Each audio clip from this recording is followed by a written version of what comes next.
हम कैसे ये गोरी बाड़ू तू पवित्र, जीजा जी के संगे रहलू एक रूम के भीतर।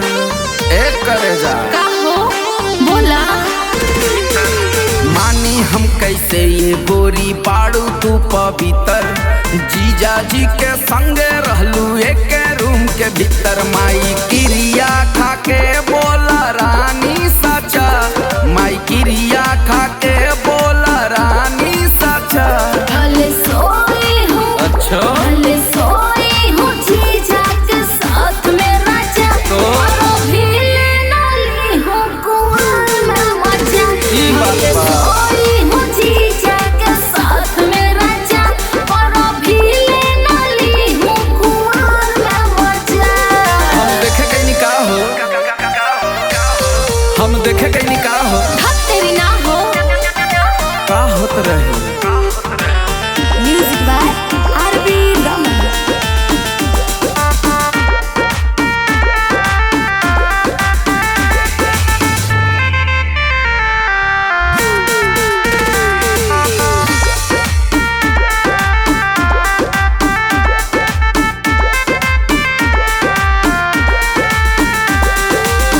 कोइला भरोसा दिल लेके धोखा, तोहरा के हमें राजा,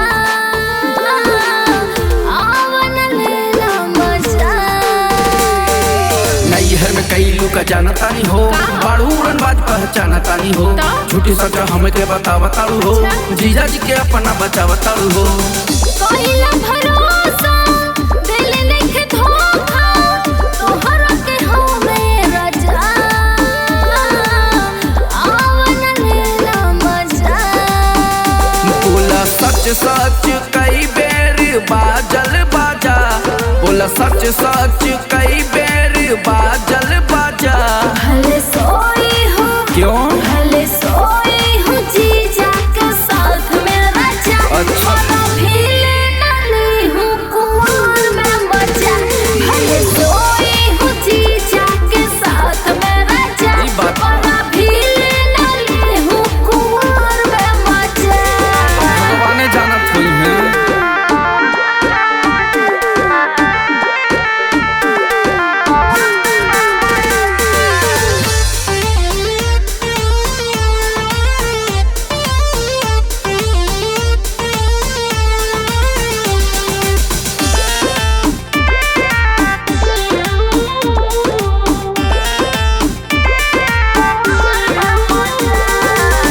हन प्रसाद जे सबके चिखा दे, सच कहतानी राजा,